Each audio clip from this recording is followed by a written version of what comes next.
Welcome back, Sebastian here. So today I'm going to be taking a look at Ferrari through the first 5 races of the 2023 Formula 1 season. So to start, I'm going to go through and look at each race by race, just to go over each of their results so far. So in Bahrain, Leclerc of course retired from 3rd place. He was having a fantastic race and retired with a mechanical issue. Sainz finished 4th that race. And then the following race, the Saudi Arabia Grand Prix, Leclerc finished 7th, Sainz finished 6th. So of course Leclerc qualified really well that race, but then had a grid penalty, so he had to make his way back through the field.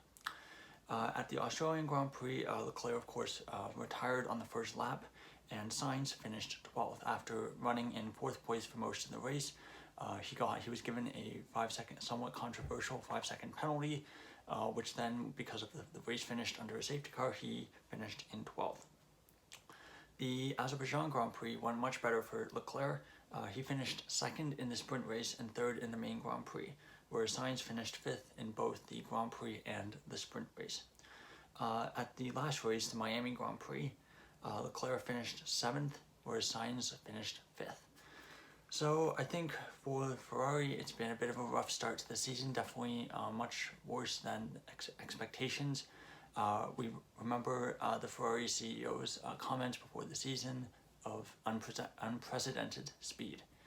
So now let's take a look at the head-to-head between Leclerc and Sainz, shall we? So Leclerc has 34 points to start the season, whereas Sainz has 44. Of course, Leclerc is retired twice. Once from a very good point position and once on the opening lap. In race head-to-head, Sainz is ahead 2-1. In qualifying head-to-head, Leclerc is ahead 3-2. Oh yes, so Sainz is ahead 2-1 in race head-to-head. In quality, the gap's not super big. It's 0.173 seconds in favor of Leclerc, which is about where I would expect the gap to be for most of the season. Although a big chunk of that gap is the almost 8/10 gap that Leclerc had over Sainz at Azerbaijan. Now, just for fun, looking at how each driver has done in my overall average power rankings, overall to start the season, Leclerc has been ranked 5.6 on average, whereas Sainz has been ranked 15th. So I think Leclerc's had a much better start to the season than Sainz, despite the points gap being what it is. I do think maybe my power ranking for Sainz is a bit harsh, but overall I think he's had quite a few poor races at the start of this year. Now, looking at Ferrari as a constructor, comparing last year 2022 to 2023. In 2022, after 5 races, they led the Constructors' Championship with 157 points.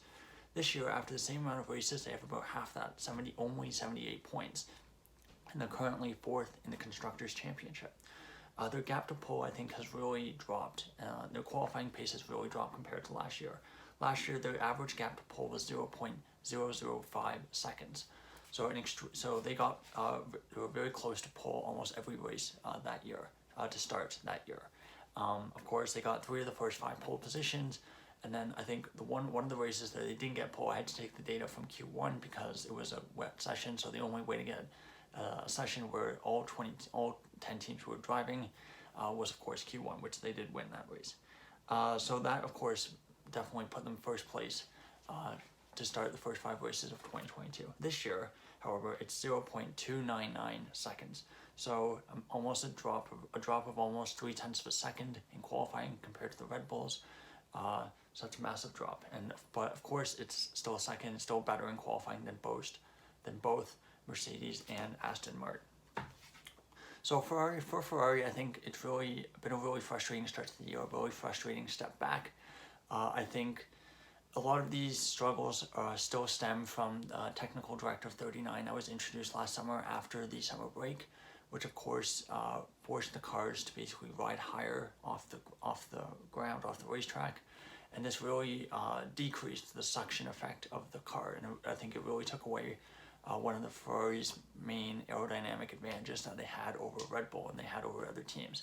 And because I think this year's car was designed with that concept still in mind, at least initially, I think they still haven't really recovered the speed that they lost, especially in the race pace, since then. And really, I think their biggest Achilles heel right now is tire wear and race pace. In qualifying, it's not terrible, but it's still a big step back from last year. And I think For Ferrari, they really need to figure out how to get the tire management under control. One of the theories is that they're not generating enough downforce in corners.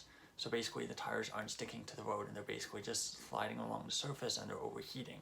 So they basically have to do tire management the entire race like they did basically a weekend ago at the Miami Grand Prix.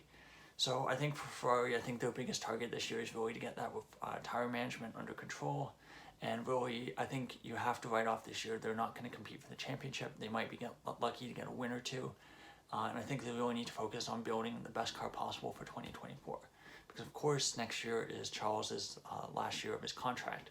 So you obviously also need to convince Charles that the Ferrari project is a good place long-term to be. Otherwise, he's going to start looking at other options as well. I think for Ferrari as well, for this year, I think they really just need to try to focus. I think they're definitely not going to finish worse than fourth in the Constructors' Championship, but I think realistically they need to try to not finish fourth. I think finishing third or even second, I think, should be the target this year for the Constructors. So that's all for Ferrari.